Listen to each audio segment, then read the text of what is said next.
पश्चिम बंगाल में सबसे ज्यादा दिख रहा भारत बंद का असर। सड़कों पर उतरे प्रदर्शनकारी। 9 जुलाई को देश भर में अलग अलग सरकारी क्षेत्रों के 25 करोड़ से अधिक कर्मचारी राष्ट्रव्यापी आम हड़ताल कर रहे हैं। कर्मचारियों ने भारत बंद का आह्वान किया है। भारत बंद से देश में सार्वजनिक सेवाओं में बड़े व्यवधान की उम्मीद है और इस कारण कामकाज समेत लोगों के आवागमन और बैंकिंग कार्यों पर बड़ा असर देखने को मिल सकता है। इसी बीच देश भर में भारत बंद का भी असर दिखने लगा है। इसका असर सबसे ज्यादा पश्चिम बंगाल में देखने को मिल रहा है। यहां सिलीगुड़ी में सरकारी बसों का परिचालन प्रभावित हुआ है।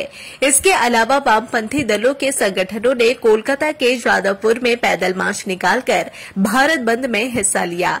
इसके अलावा आसनसोल, सिलीगुड़ी, जलपाईगुड़ी, दार्जिलिंग जैसे कई जिलों में वामपंथी समर्थक बंद को सफल बनाने में जुटे हुए हैं। जादवपुर में पुलिस की तैनाती को बढ़ा दिया गया है। बावजूद इसके वामपंथी दलों के यूनियन के सदस्य जादवपुर रेलवे स्टेशन में घुस गए और केंद्र सरकार की कारपोरेट समर्थक नीतियों के खिलाफ अपना विरोध दर्ज कराने के लिए रेलवे ट्रैक जाम कर दिया। कुछ जगहों में छोटी मोटी आगजनी भी हुई है। हालांकि हालात अभी काबू में है। इसके अलावा पटना में कांग्रेस कार्यकर्ताओं ने राज्य विधानसभा चुनाव 2025 से पहले बिहार में मतदाता सूची के विशेष गहन पुनरीक्षण SIR के विरोध में सचिवालय, हॉल्ट, रेलवे स्टेशन पर रेलवे ट्रैक को जाम कर दिया। प्रथम विषय হচ্ছে যে CITU সহ সমস্ত বামপন্থী ট্রেড ইউনিয়নগুলো কংগ্রেসের INTUC এবং কেন্দ্রীয় সরকারের যে ট্রেড ইউনিয়ন যারা কেন্দ্রীয় সরকার পরিচালনা করছে যে রাজনৈতিক দল তাদের যে ট্রেড ইউনিয়ন তারাও এই ধর্মঘটে শামিল হয়েছে। দিল্লিতে যে কনভেনশন সর্বভারতীয় কনভেনশন ট্রেড ইউনিয়নগুলোর পক্ষ থেকে হয়েছে সেখান থেকে সিদ্ধান্ত হয়েছিল আমরা 20 এপ্রিল ধর্মঘট সারা ভারতবর্ষে করব। কিন্তু দেশের বিশেষ এক পরিস্থিতিতে সেই ধর্মঘটকে আমরা ডেফার করে আজকে 9 জুলাই সারা ভারতে কেন্দ্রীয় সরকারের যে জনস্বার্থ বিরোধী নীতি তার বিরুদ্ধেই আজকে সকাল থেকেই সারা ভারতবর্ষ জুড়ে 24 ঘন্টার সারা ভারত ধর্মঘট চলছে।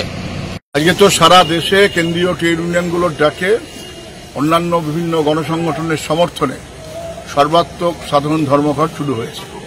এই মুহূর্তে কৃষ্ণনগরে 3টি বাস স্ট্যান্ড, কৃষ্ণনগরে এই মুখ্য bus stand, Karimpur bus stand, Doyerbazar bus stand, সকাল থেকেই সমস্ত বাস স্ট্যান্ডে পরিবহন শ্রমিকরা পরিবহন আইনের বিরুদ্ধে, দানবীয় পরিবহন শ্রমিক বিরোধী যে আইন, শ্রমকোডের বিরুদ্ধে তাদের যে প্রতিবাদ এই ধর্মঘটের মধ্যে দিয়ে তারা সমর্থন করছেন। এখনো পর্যন্ত এই বাস স্ট্যান্ড থেকে কোনো বাস বেরোয়নি এবং গোটা শহরে ধর্মঘট সকাল থেকেই যা আমাদের বিভিন্ন জায়গায় মিছিল বার হয়েছে, কর্মীরা বিভিন্ন জায়গাতে রয়েছেন, সেখানে দেখা যাচ্ছে মানুষ, সাধারণ মানুষ মূল্যবৃদ্ধির বিরুদ্ধে, শ্রমকোডের বিরুদ্ধে, কর্মসংস্থানের দাবিতে, GST প্রত্যাহারের দাবিতে, সমকাজে সমবেতনের দাবিতে, স্থায়ী কাজে স্থায়ী নিয়োগের দাবিতে, সংবিধান রক্ষার যে আমাদের বিষয়, যে দাবি, তার দাবিতে, স্মার্ট মিটারের বিরুদ্ধে, যে স্মার্ট মিটারের মধ্যে দিয়ে বিদ্যুৎ শিল্পকে বেসরকারীকরণ করা হচ্ছে, সাথে সাথে ব্যাংক, বিমা, LIC সহ সমস্ত লাভজনক যে প্রতিষ্ঠান এগুলোকে যেভাবে আদানি, আম্বানি সহ দেশি বিদেশি কর্পোরেট হাতে তুলে দেওয়া হচ্ছে, তার বিরুদ্ধে গণবন্টন ব্যবস্থা যে ধ্বংস হয়ে যাচ্ছে তার বিরুদ্ধে